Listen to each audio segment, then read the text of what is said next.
Question number 5 आहे. The following balances as at 31st March 2017 have been extracted from the books of accounts of Namdev Insurance Company Limited. 31 March 2017 चे खाली balances दिलेले आहेत, जे Namdev insurance कंपनीच्या पुस्तकामधून घेतलेले आहेत, खाते पुस्तकामधून.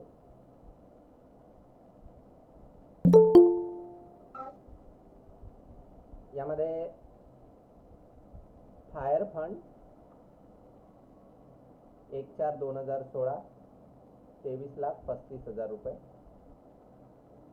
मरीन फंड 9,20,000 रुपये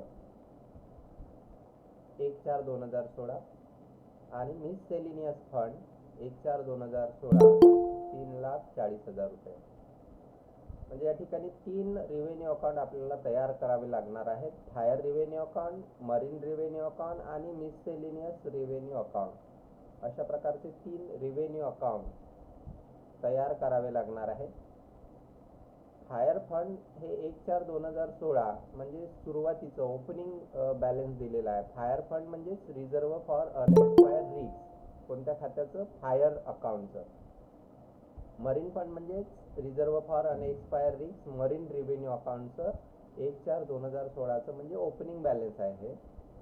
मिससेलिनियस फंड सुद्धा दिलेला आहे, म्हणजे मिससेलिनियस रेव्हेन्यू अकाउंटमध्ये मिससेलिनियस फंड किंवा रिझर्व्ह फॉर अनएक्सपायर्ड रिस्क याचं जे ओपनिंग बॅलन्स आहे ते ओपनिंग बॅलन्स या ठिकाणी मिससेलिनियस फंड म्हणून दिलेलं आहे.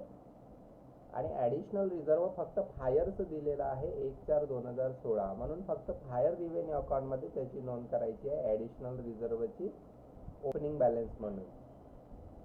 त्यानंतर प्रीमियम दिलेला आहे. प्रीमियमची नोंद केली जाते रेव्हेन्यू अकाउंटच्या क्रेडिट साईडला. फायर, मरीन आणि मिससेलिनियस असं 3ही प्रकारचे दिलेले आहेत. फायर रेव्हेन्यूमध्ये, मरीनचं प्रीमियम मरीन रेव्हेन्यूमध्ये आणि मिससेलिनियस खात्याचं प्रीमियम मिससेलिनियस रेव्हेन्यू अकाउंटच्या क्रेडिट साईडला नोंदवायचं आहे. त्यानंतर रीइन्शुरन्स प्रीमियम. रीइन्शुरन्स प्रीमियम म्हणजे दुसऱ्या कंपनीला दिलेलं प्रीमियम. ते प्रीमियमच्या व्हॅल्यूमधून मायनस करायची आहे. प्रीमियमची व्हॅल्यू रेव्हेन्यू अकाउंटच्या क्रेडिट साईडला घेतली जाते, त्या व्हॅल्यूमधून रीइन्शुरन्स प्रीमियमची व्हॅल्यू मायनस करायची आहे. फायर, मरीन आणि मिससेलिनियस अशी 3ही खात्याची दिलेली आहे. त्यानंतर आहे commission on reinsurance ceded. Commission on reinsurance ceded म्हणजे त्यांनी दुसऱ्यांकडून त्यांना कमिशन प्राप्त झालेलं आहे आणि म्हणून त्याची नोंद रेव्हेन्यू अकाउंटच्या क्रेडिट साईडला केली जाते. फायर, मरीन आणि मिससेलिनियस 3ही वेगवेगळे याची दिलेली आहे. फायरची फायरमध्ये, मरीनची मरीनमध्ये आणि मिससेलिनियसची मिससेलिनियस रेव्हेन्यू अकाउंटच्या क्रेडिट साईडला नोंद करायची आहे. त्यानंतर कमिशन ऑन डायरेक्ट बिझनेस आहे. कमिशन ऑन डायरेक्ट बिझनेस म्हणजे विमा एजंटला दिलेलं कमिशन हा विमा कंपनीचा खर्च आहे आणि म्हणून तो रेव्हेन्यू अकाउंटच्या डेबिट साईडला नोंदवला जातो. फायर, मरीन आणि मिससेलिनियस असा 3ही खात्याचा दिलेला आहे. त्यानंतर एक्सपेन्सेस ऑफ मॅनेजमेंट, व्यवस्थापन खर्च सुद्धा फायर, मरीन आणि मिससेलिनियस 3ही खात्याचा दिलेला आहे. हा सुद्धा विमा कंपनीचा खर्च असतो. एक्सपेन्सेस ऑफ मॅनेजमेंट व्यवस्थापनावरील खर्च, आणि त्यामुळे तो सुद्धा डेबिट साईडला नोंदवायचा आहे, त्या खात्याच्या डेबिट साईडला. त्यानंतर क्लेम्स पेड दिलेला आहे. फायर, मरीन आणि मिससेलिनियस क्लेम्स पेड याची नोंद केली जाते रेव्हेन्यू अकाउंटच्या डेबिट साईडला. त्यानंतर आहे क्लेम्स रिकवर्ड फ्रॉम रीइन्शुरर.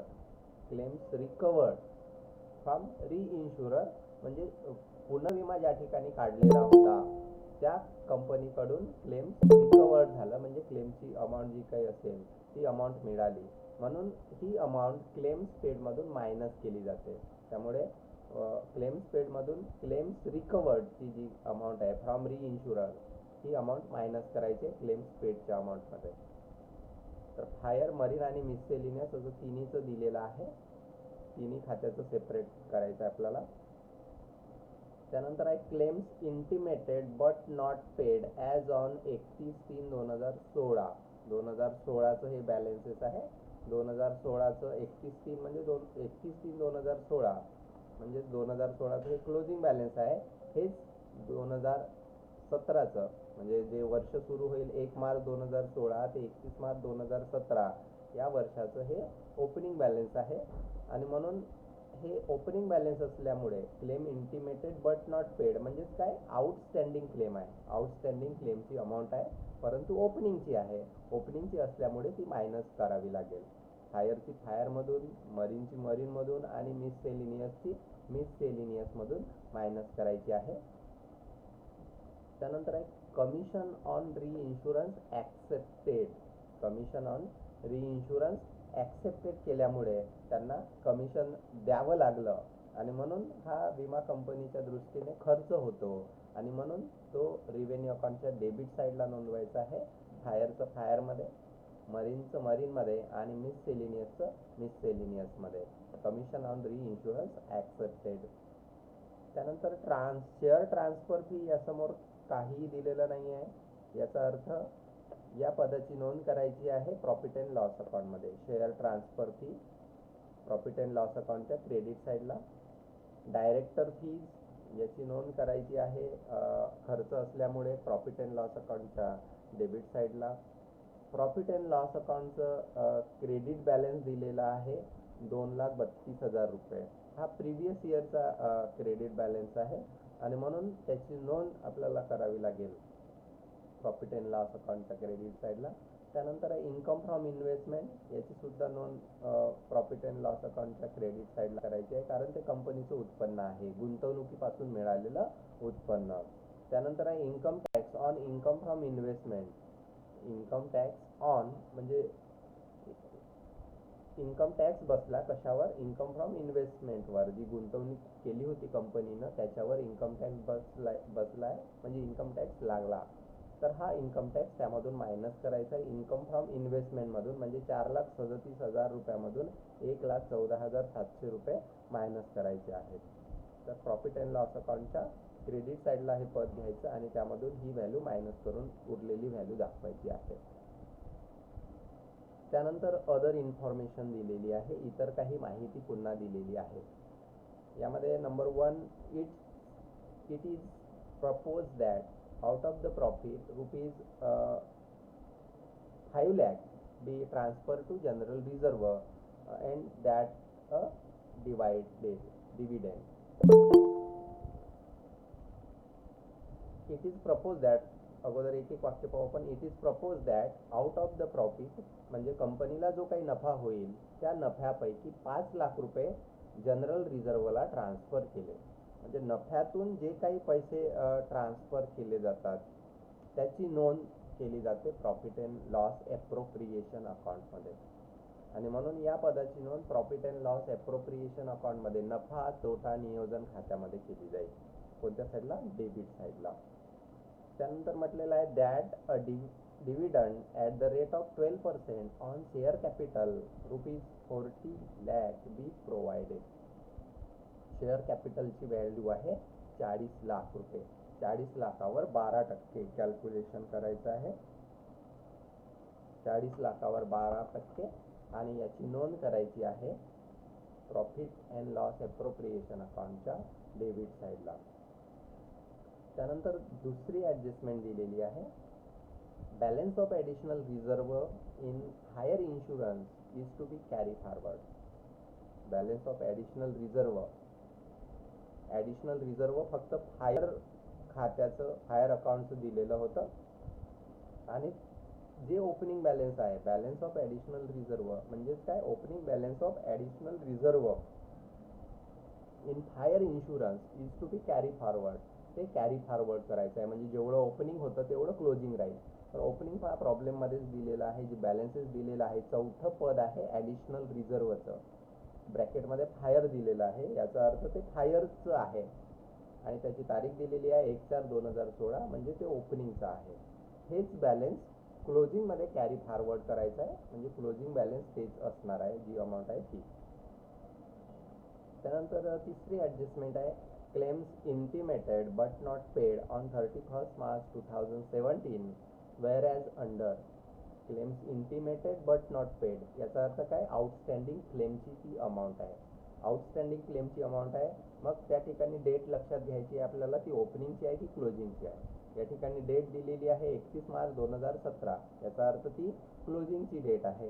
म्हणजेच आउटस्टँडिंग क्लेम आहे, केव्हाचा क्लेम आहे, क्लोजिंगचा आहे. आणि क्लोजिंगचा असल्यामुळे तो क्लेमच्या अमाऊंटमध्ये प्लस करावा लागेल. हायरचं दिलेलं आहे 2,77,000, मरीनचं 63,500 आणि मिससेलिनियसचं 97,000 रुपये. तर त्या खात्यामध्ये फायरमध्ये, फायरचं फायरमध्ये, मरीनचं मरीनमध्ये आणि मिससेलिनियसचं मिससेलिनियसमध्ये प्लस करायचं आहे, कारण आउटस्टँडिंग क्लेम आहे क्लोजिंगचं. त्यानंतर चौथी ॲडजस्टमेंट दिलेली आहे, a bonus of ₹50,000 for reduction of premium in marine insurance has to be adjusted. फक्त मरीन इन्शुरन्सवर ही ॲडजस्टमेंट दिलेली आहे. अ बोनस ऑफ ₹50,000 बोनस दिलेला आहे कशाकरिता, for reduction of premium, reduction of premium in marine insurance has to be adjusted. तर हा ॲडजस्ट करायचा आहे.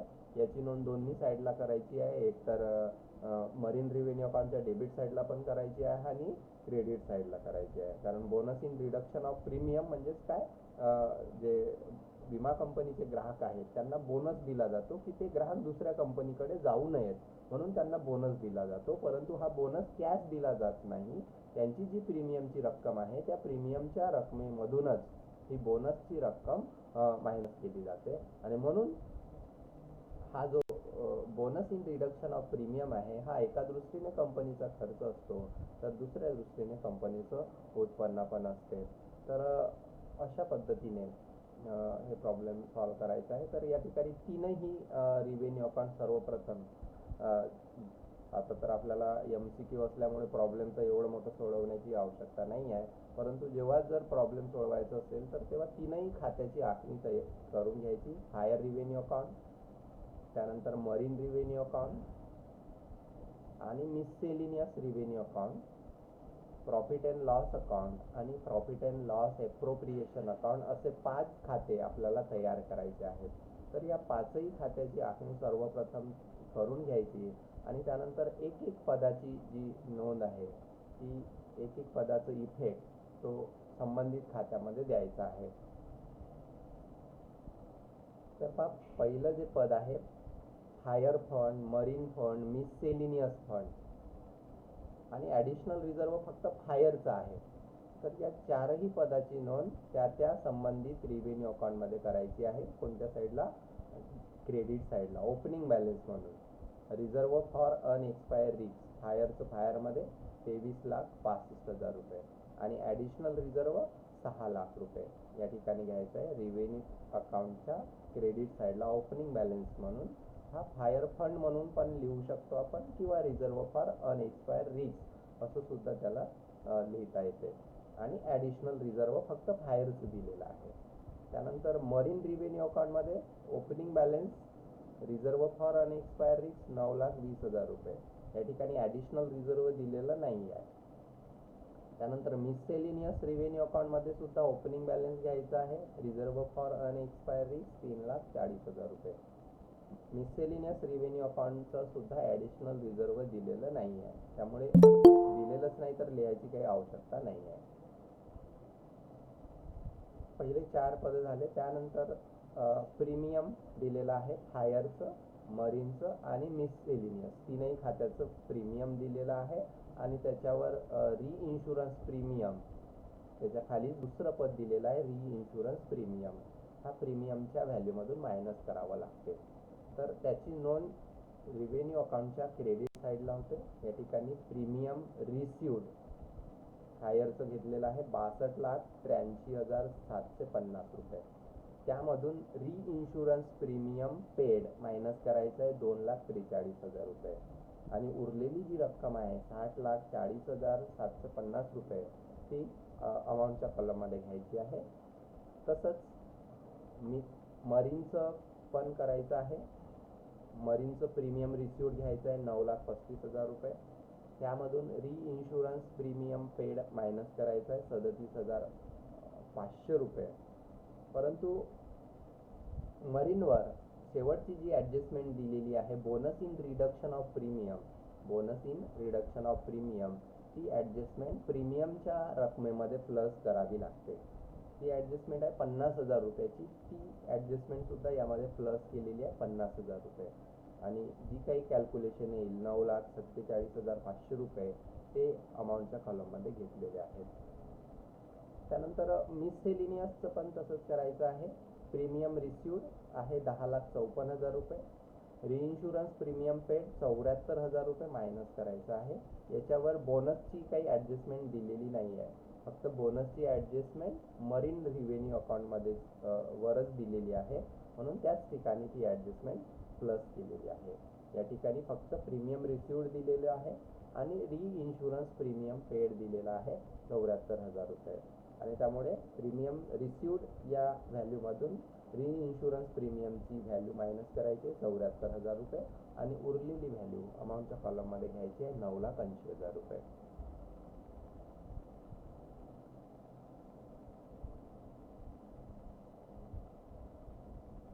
त्यानंतर आहे कमिशन ऑन इन्शुरन्स सीडेड. याची नोंद क्रेडिट साईडला करायची आहे. कमिशन ऑन डायरेक्ट बिझनेस याची नोंद डेबिट साईडला करायची आहे. एक्सपेन्सेस ऑफ मॅनेजमेंट याची नोंद डेबिट साईडला करायची आहे. तर प्रत्येक खात्याच्या या ठिकाणी commission on insurance ceded revenue अकाउंटच्या क्रेडिट साईडला याची नोंद केलेली आहे 1,62,000 रुपये. कमिशन ऑन डायरेक्ट बिझनेस याची नोंद डेबिट साईडला केलेली आहे 8,22,500 रुपये. तसंच मरीनची व्हॅल्यू मरीनमध्ये घ्यायची आहे. कमिशन ऑन इन्शुरन्स सीडेड 31,000 रुपये. कमिशन ऑन डायरेक्ट बिझनेस 75,000 रुपये. मिससेलिनियसचं पण घ्यायचं आहे. कमिशन ऑन इन्शुरन्स सीडेड 16,150 रुपये आणि कमिशन ऑन डायरेक्ट बिझनेस 1,43,500 रुपये.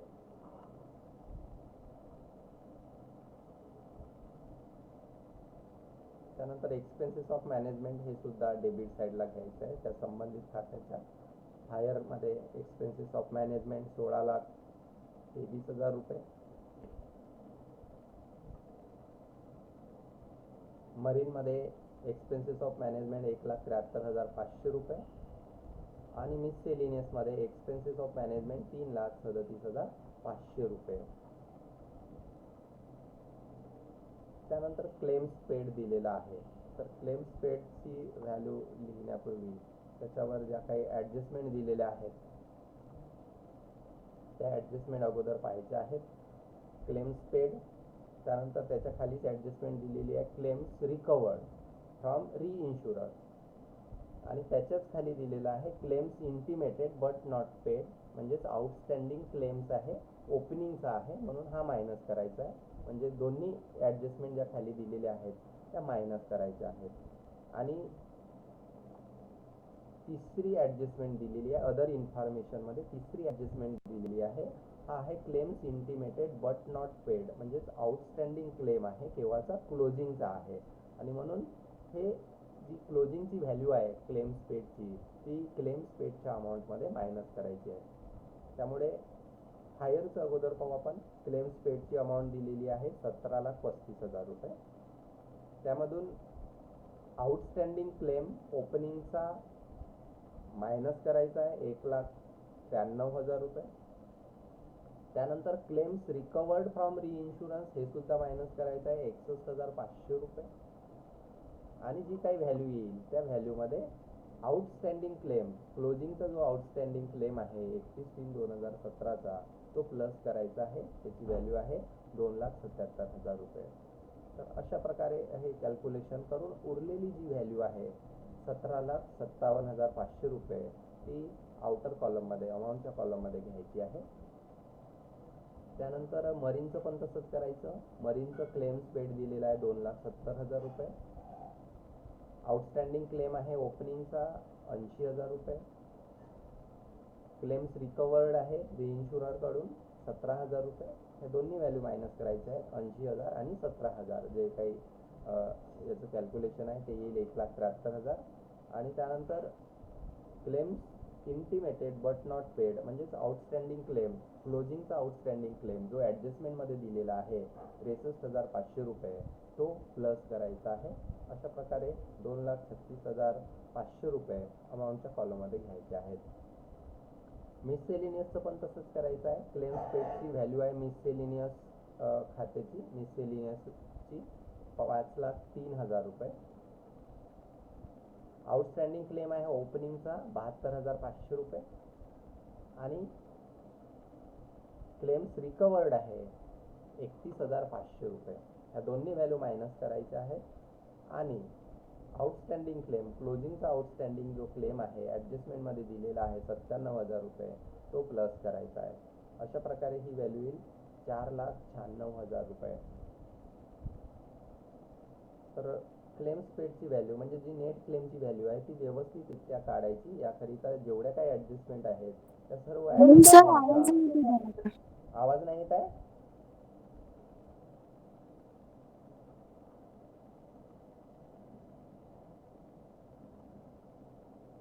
आवाज तर सुरूच आहे, प्रत्येकालाच नाही येत आहे का?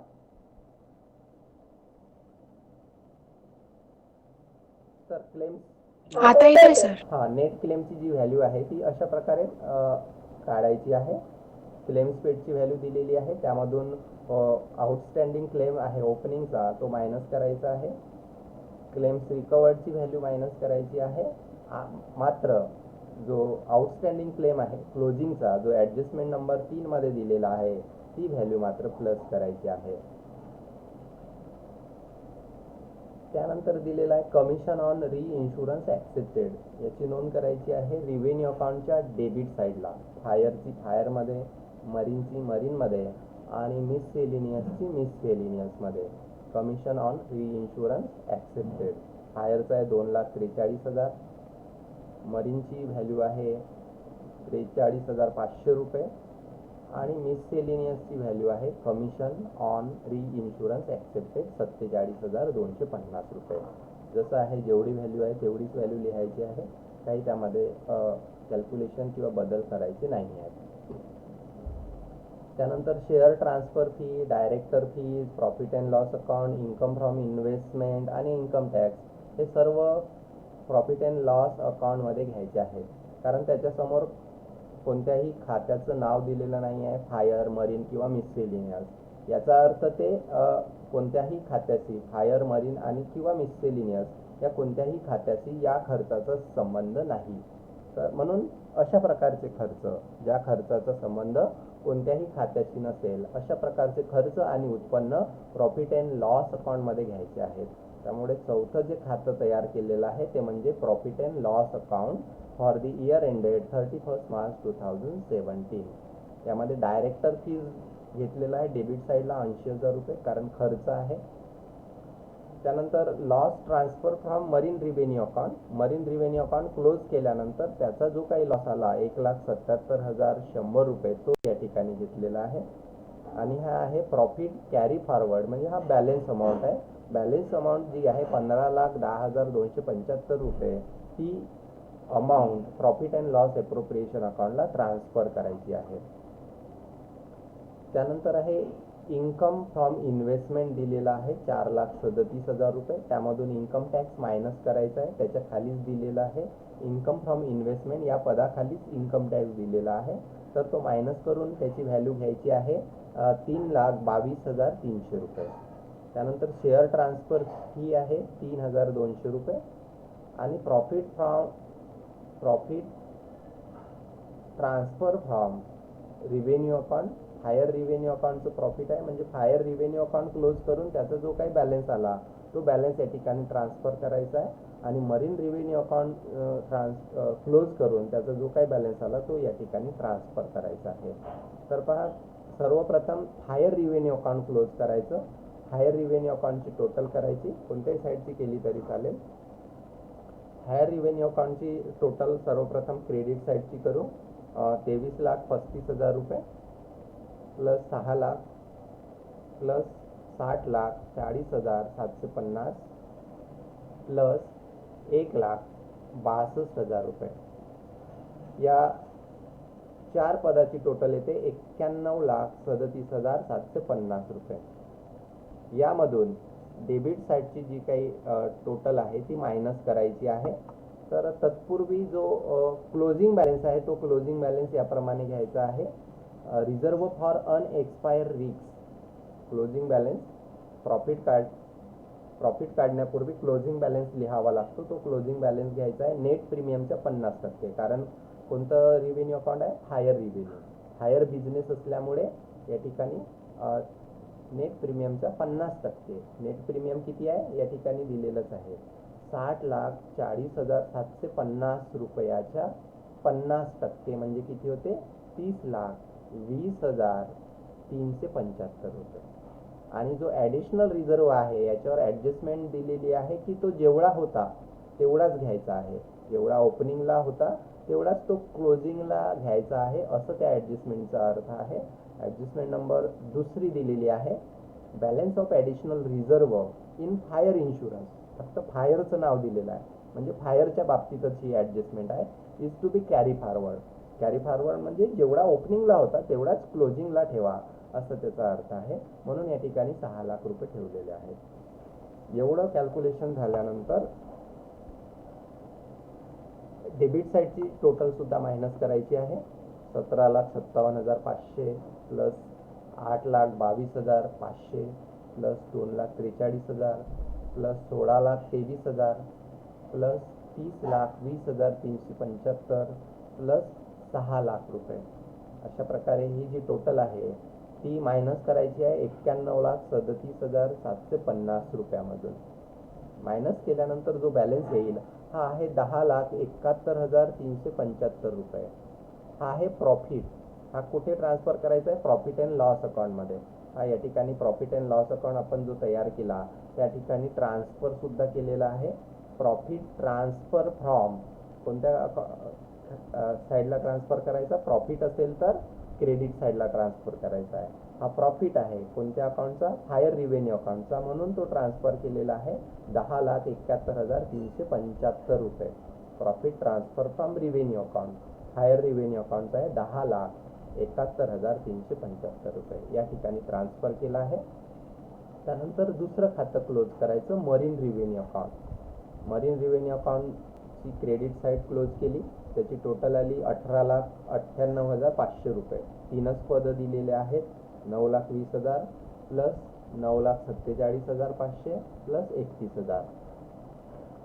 क्लोजिंग बॅलन्स पण या ठिकाणी सुद्धा क्लोजिंग बॅलन्स घ्यायचा आहे. मरीन रिव्हेन्यू अकाउंट असलं तरी क्लोजिंग बॅलन्स, कारण जो रूल आहे ॲडजस्टमेंटमध्ये दिलेलं असो किंवा नसो, त्या नियमानुसार मरीन इन्शुरन्स बिझनेस असेल तर त्या ठिकाणी net प्रीमियमच्या 100% reserve for unexpired risk यासाठी तरतूद करावी लागते.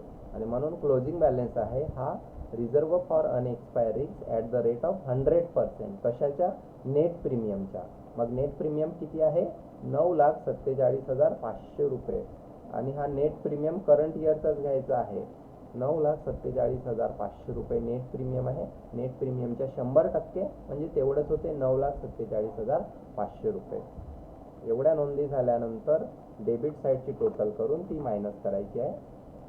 2,36,500 plus 77,000 plus 43,500 plus 1,73,500 plus 50,000 plus 9,47,500 रुपये. याची जी टोटल आहे ती 18,98,500 मधून मायनस करायची आहे.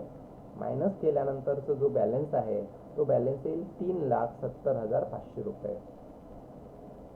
हा ट्रान्सफर करायचा आहे प्रॉफिट अँड लॉस अकाउंटला, म्हणून त्या पदासमोर लिहिलेलं आहे प्रॉफिट, समोर लिहिलेलं आहे transfer to profit and loss account. कुठे ट्रान्सफर करायचं आहे? प्रॉफिट अँड लॉस अकाउंटला. त्यामुळे प्रॉफिट अँड लॉस अकाउंटच्या क्रेडिट साईडला तुम्हाला मरीन असं दिसत आहे. Profit transfer from revenue account. कोणतं रिव्हेन्यू अकाउंट? मरीन. किती आहे? 3,70,500 रुपये. या दोघांची टोटल करून आउटर कॉलममध्ये लिहिलेलं आहे 14,41,875 रुपये. अशा प्रकारे जो प्रॉफिट आहे फायरचा आणि मरीनचं तो प्रॉफिट अँड लॉस अकाउंटच्या क्रेडिट साईडला ट्रान्सफर करायचा आहे. त्यानंतर मिससेलिनियस रिव्हेन्यू अकाउंट क्लोज करायचं आहे. मिससेलेनियस रिव्हेन्यू अकाउंटमध्ये सुद्धा क्लोजिंग बॅलन्स घ्यायचा आहे, रिझर्व फॉर अनएक्सपायरी. मिससेलेनियस इन्शुरन्स असल्यामुळे नेट प्रीमियमच्या 50%. नेट प्रीमियम आहे 9,80,000. 9,80,000च्या 50% होते 4,90,000 रुपये.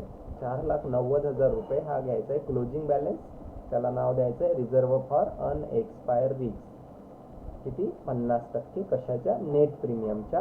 9,80,000च्या 50% होते 4,90,000 रुपये. त्यानंतर क्लोज करायचं आहे. या ठिकाणी डेबिट साईडची टोटल येत आहे 15,13,250 रुपये, परंतु क्रेडिट साईडची टोटल कमी येत आहे आणि म्हणून हा बॅलन्स क्रेडिट साईडला लिहावा लागेल. 3,40,000 प्लस 9,80,000 प्लस 16,150 रुपये ही जी टोटल आहे याची ती 15,13,250 मधून मायनस केली असता जो बॅलन्स आहे तो बॅलन्स येतो 1,77,100 रुपये. हा क्रेडिट साईडला आला तरी क्रेडिट साईडलाच हा बॅलन्स लिहायचा आहे, कारण या बिझनेसमध्ये मिससेलेनियस इन्शुरन्स बिझनेसमध्ये त्या कंपनीला नुकसान झालेलं आहे. किती रुपयाचं? 1,77,100 रुपयाचं. त्यामुळे त्या ठिकाणी लिहायचं आहे loss transfer to profit and loss account. कोणत्या अकाउंटला ट्रान्सफर करायचं आहे? प्रॉफिट अँड लॉस अकाउंटला. त्यामुळे पहा प्रॉफिट अँड लॉस अकाउंटमध्ये लॉस ट्रान्सफर फ्रॉम या ठिकाणी मरीन झाला, याला कट करून मिससेलेनियस असं कराल, कारण चुकीनं मरीन हा शब्द आलेला आहे. त्याला मिससेलेनियस रिव्हेन्यू अकाउंट असं करायचं आहे. Loss transfer from miscellaneous revenue account किती आहे? 1,77,100 रुपये. तर अशा पद्धतीने तीनही रिव्हेन्यू अकाउंट क्लोज करायचे आहेत. तीनही रिव्हेन्यू अकाउंट क्लोज केल्यानंतर प्रॉफिट अँड लॉस अकाउंट सुद्धा क्लोज करायचं आहे. प्रॉफिट अँड लॉस अकाउंटच्या क्रेडिट साईडची टोटल येत आहे, 3च पद दिलेलं आहे. 3 पदाची जी टोटल आहे ती आहे 17,67,375 रुपये. त्यामधून डायरेक्टर फी मायनस करायची 80,000 रुपये आणि लॉस मायनस करायचा आहे मिससेलेनियस रिव्हेन्यू अकाउंटचा 1,77,100 रुपये. जो बॅलन्स आहे तो बॅलन्स येईल 15,10,275 रुपये. याला काय करायचा? हा जो बॅलन्स आहे हा प्रॉफिट आहे, carry over to profit and loss appropriation account. Profit and loss appropriation अकाउंटला तो ट्रान्सफर करायचा आहे. हा या ठिकाणी ट्रान्सफर केलेला आहे profit for the year. For the year म्हणजे करंट इयर. प्रॉफिट ट्रान्सफर केलेला आहे करंट इयरचा 15,10,275 रुपये क्रेडिट साईडला. आणि हा जो बॅलन्स ब्रॉड फॉरवर्ड असं जे लिहिलेलं आहे तो ट्रायल बॅलन्समध्येच दिलेला प्रॉफिट आहे. हा प्रॉफिट प्रिव्हियस इयरचा आहे 2,32,000 रुपये. बॅलन्सेसमध्येच दिलेला आहे. शेवटून तिसरं पद दिलेलं आहे प्रॉफिट अँड लॉस अकाउंट ब्रॅकेटमध्ये क्रेडिट असं दिलेलं आहे 2,32,000 रुपये. हा प्रिव्हियस इयरचा म्हणजे मागच्या वर्षीचा प्रॉफिट आहे. तो प्रॉफिट सुद्धा या ठिकाणी घेतला जातो प्रॉफिट अँड लॉस एप्रोप्रिएशन अकाउंटमध्ये. तर या ठिकाणी बॅलन्स किंवा प्रॉफिट फॉर प्रिव्हियस इयर असंही लिहिता येईल. बॅलन्स ब्रॉड फॉरवर्ड म्हणजे मागच्या वर्षीचा जो बॅलन्स होता तो या वर्षी सुद्धा फॉरवर्ड केलेला आहे. तो आहे 2,32,000 रुपये. या दोघांची टोटल आहे 17,42,275 रुपये. त्यानंतर प्रपोज डिव्हिडंड ॲडजस्टमेंट दिलेली आहे. पहिलीच ॲडजस्टमेंट आहे 40 लाखाच्या 12% अमाऊंट होते 4,80,000 रुपये. हा आहे प्रपोज डिव्हिडंड 4,80,000 रुपये. त्यानंतर जनरल रिझर्वला ट्रान्सफर करायचे आहेत नफ्यामधून 5 लाख रुपये. त्यामुळे याची नोंद सुद्धा डेबिट साईडला करायची आहे. आणि जो बॅलन्स आहे 17,42,275 मधून हे दोन्ही पदांची जी व्हॅल्यू आहे 4,80,000 मायनस करायची आहे आणि 5 लाख म्हणजेच 9,80,000 रुपये मायनस करायचे आहेत. उरलेली जी व्हॅल्यू आहे 7,62,275 रुपये ही बॅलन्स म्हणजे प्रॉफिट अँड लॉस एप्रोप्रिएशन अकाउंटची बॅलन्स आहे आणि ही बॅलन्स शीटमध्ये ट्रान्सफर करावी लागते. परंतु या प्रॉब्लेममध्ये बॅलन्स शीट तयार करायची नाही आहे. त्यामुळे फक्त त्या समोर पदासमोर लिहायचं आहे balance transfer to profit and loss appropriation account. तर पहा पहिली जी ॲडजस्टमेंट दिलेली आहे, जनरल रिझर्व्हला 5 लाख रुपये ट्रान्सफर केले आणि 40 लाखावर जे डिव्हिडंड म्हटलेलं आहे 12%, 40 लाखावर 12% कॅल्क्युलेट केलं तर 4,80,000 रुपये होतात. ह्या दोनही पहिली जी ॲडजस्टमेंट आहे यामध्ये दोन हे दिलेले आहेत. हे दोनही ॲडजस्टमेंट या ठिकाणी घ्यायचे आहे. जनरल रिझर्व्हला ट्रान्सफर केलेली अमाऊंट 5 लाख रुपये आणि डिव्हिडंड जो आहे तो डिव्हिडंडसुद्धा 40 लाखावर 12%, 4,80,000 रुपये. ह्या दोनही ॲडजस्टमेंट केल्यानंतर याचं बॅलन्स काढायचं आहे, जे येईल 7,62,275 रुपये. तर अशा पद्धतीनं ही प्रॉब्लेम किंवा या प्रॉब्लेममधल्या